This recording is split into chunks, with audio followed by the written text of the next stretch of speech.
Hello friend, D लाल art classes में आपका स्वागत है। जैसा कि आप जानते हैं कि इस समय हमारी जीके की सीरीज चल रही है, तो अभी तक हम साइंस के कई मॉडल टेस्ट या वॉल्यूम आपको हल करवाए हैं। उसका वीडियो आपके सामने हमने पेश किया था। अब संविधान यानी इंडियन कॉन्स्टिट्यूशन से संबंधित जो प्रश्न आपको जीके जीएस में आते हैं, वहाँ से आज हम वीडियो लेके आए हुए हैं। ये काफ़ी महत्वपूर्ण प्रश्न जो भारतीय संविधान इंडियन कॉन्स्टिट्यूशन से पूछे जाते हैं जीके में, तो ये इम्पोर्टेंट प्रश्न सब हम खोज करके लाए हुए हैं, काफ़ी महत्वपूर्ण हैं। आप इनको अवश्य पढ़ लीजिए, हर एग्ज़ाम में आपको मिलेंगे। पहला प्रश्न है, भारतीय संविधान सभा का गठन कब किया गया था? भारतीय संविधान सभा का गठन कब किया गया था? 9 दिसंबर 1946 ईस्वी को किया गया था। इस दिन संविधान सभा बनाई गई थी ताकि संविधान का निर्माण किया जा सके। संविधान सभा क्यों बनाई गई थी? ताकि संविधान का निर्माण किया जा सके, इसलिए संविधान सभा का गठन किया गया था। अगला है, भारतीय संविधान सभा के अध्यक्ष कौन थे? डॉक्टर राजेंद्र प्रसाद थे। ये अस्थाई अध्यक्ष थे। 2 अध्यक्ष थे, एक अस्थाई एक अस्थाई अध्यक्ष। तो अस्थाई अध्यक्ष जो सच्चिदानंद सिन्हा थे, तत्काल उन्हें बनाया गया था। बाद में डॉक्टर राजेंद्र प्रसाद को अस्थाई अध्यक्ष के रूप में चुना गया था। ये प्रश्न बार बार पूछता है, संविधान सभा के अध्यक्ष कौन थे? अस्थाई अस्थाई पूछे तब भी आप जाने रहिए कि अस्थाई सच्चिदानंद सिन्हा थे, अस्थाई डॉक्टर राजेंद्र प्रसाद थे। भारतीय संविधान को बनाने वाली प्रारूप समिति ड्राफ्टिंग कमेटी के अध्यक्ष कौन थे? एक प्रारूप बनाया गया था संविधान का, तो प्रारूप समिति एक प्रारूप बनाई थी, तो उस प्रारूप समिति के अध्यक्ष कौन थे? ड्राफ्टिंग कमेटी जिसे कहा जाता है, कौन थे? डॉक्टर भीमराव अंबेडकर थे। भीमराव अंबेडकर अध्यक्ष थे और 6 सदस्य अन्य थे, तो वो महत्वपूर्ण नहीं है। तो ड्राफ्टिंग कमेटी प्रारूप समिति के अध्यक्ष कौन थे, यही पूछता है, भीमराव अंबेडकर। अगला है, भारत के संविधान को अंगीकृत किया गया था कब? 26 नवंबर 49 को। अंगीकृत एडॉप्ट कब किया गया था? एडॉप्ट करना, अंगीकृत करना, ये 26 नवंबर 49 को। इसका कारण ये है कि भारतीय संविधान के जो जरूरी उपबंध थे उन्हें तत्काल लागू करना था, इसलिए 26 नवंबर 49 को लागू कर दिया गया था संविधान को। जरूरी उपबंध उसे अंगीकृत कर लिया गया था और जरूरी उपबंध लागू कर दिया गया था। बाकी पूर्ण संविधान जो प्रभावशील हुआ था वो 26 जनवरी 1950 को किया गया था। ये आगे लिखा हुआ है, प्रभावशील कब हुआ? 26 जनवरी 1950 को। तो अंगीकृत और पूर्ण रूप से प्रभावशील 2 शब्द हैं, अलग अलग तारीखें हैं इनकी, देख लीजिए आप।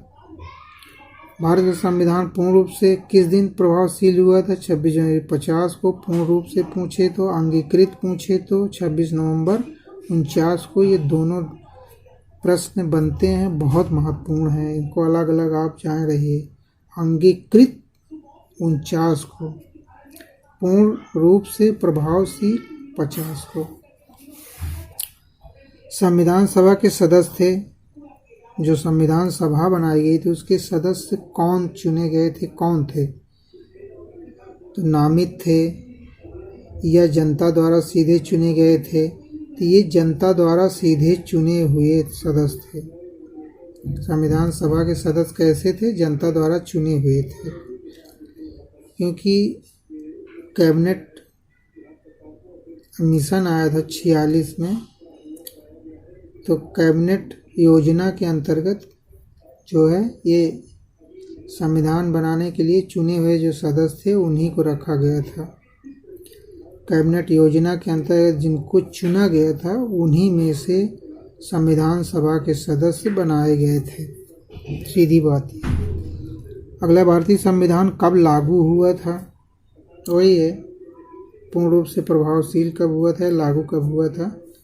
26 जनवरी 50 को। लागू होना एक है शब्द है, पर पूर्ण रूप से प्रभावशील होना ये दोनों एक ही चीज़ें हैं। अदल बदल के पूछता है तो ये आपको जानकारी होनी चाहिए। अगला, भारतीय संविधान को तैयार होने में कुल कितने दिन लगे थे? ये पूछता है। 2 वर्ष 11 माह 18 दिन। 2 वर्ष 11 माह 18 दिन कुल लगे थे। ये भी प्रश्न बनता है बार बार। संविधान सभा ने राष्ट्रीय ध्वज तिरंगा को स्वीकार किया था। संविधान सभा ने कब स्वीकार किया था? 22 जुलाई 1947 को राष्ट्रीय ध्वज तिरंगा को इस दिन स्वीकार किया था। अगला है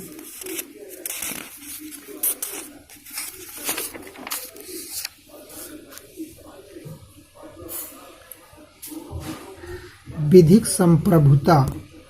क्या है? विधिक संप्रभुता। भारतीय संविधान में विधिक संप्रभुता निवास करती है। किसमें करती है? विधिक संप्रभुता भारतीय संविधान में निवास करती है, ना कि हम भारत के लोगों में। यह विचारधारा व्यक्त की गई थी किस केस में, किस वाद में? ये केशवानंद भारती वाद में की गई थी। संप्रभु कौन है? संविधान है, भारत के लोग नहीं। इसका मतलब ये है, यानी सबसे सर्वोच्च कौन है? संविधान है।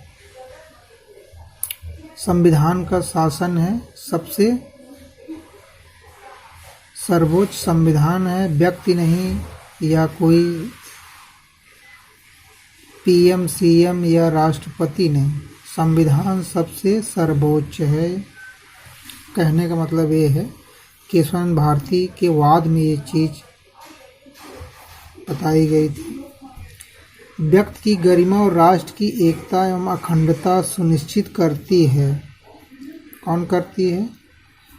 भारत के संविधान की प्रस्तावना के अंतर्गत एक संकल्प द्वारा क्या किया जाता है? एक संकल्प द्वारा, ये प्रस्तावना में संकल्प दिया हुआ है, जिसके द्वारा क्या किया जाता है? व्यक्ति की गरिमा, राष्ट्र की एकता और अखंडता को सुनिश्चित करना। उद्देशिका का संकल्प क्या है? ये सुनिश्चित करना है इन चीज़ों को। अगला, संविधान की उद्देशिका है क्या है? प्राप्त किए जाने वाले लक्ष्यों को इंगित करना। उद्देशिका क्या है? जो संविधान में हम लक्ष्य प्राप्त करना चाहते हैं वही उद्देशिका का उद्देश्य है, वही चीज़ें उद्देशिका या प्रस्तावना में कहा गया है।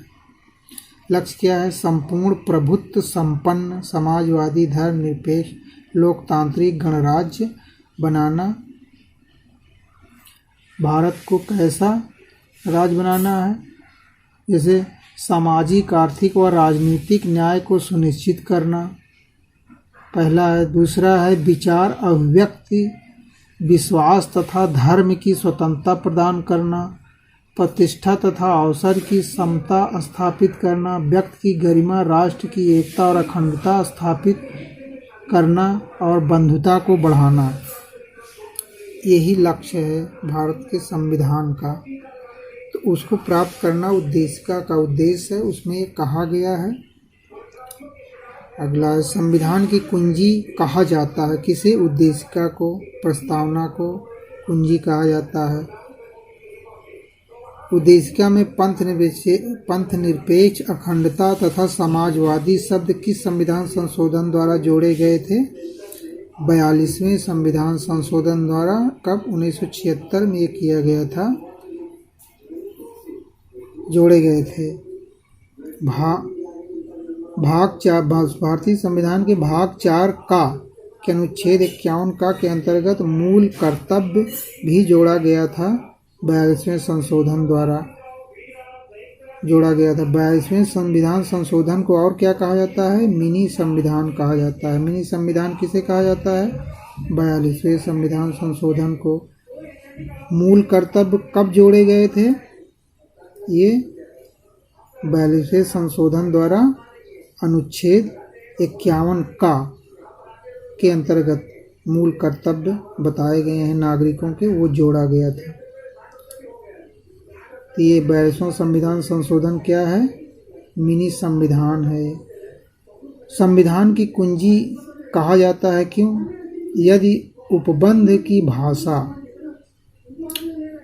कहीं पर भी अस्पष्ट लगे तो उद्देशिका के द्वारा उसे दूर किया जाता है। उद्देशिका को पढ़ करके स्पष्ट किया जाता है संविधान की उद्देशिका को।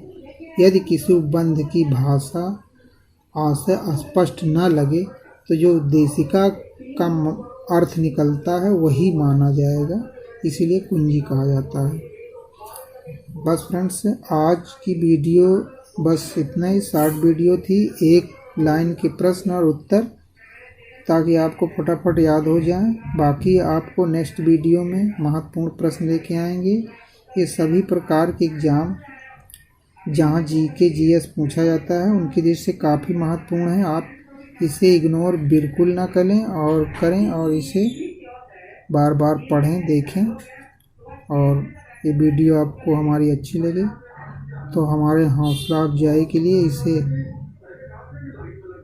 जो है सब्सक्राइब कर दें और शेयर कर दें, ताकि अन्य लोग भी इसका लाभ ले सकें। ये संविधान की सीरीज है, चलती रहेगी। बाकी मिलते हैं नेक्स्ट वीडियो में। Okay, thanks for watching.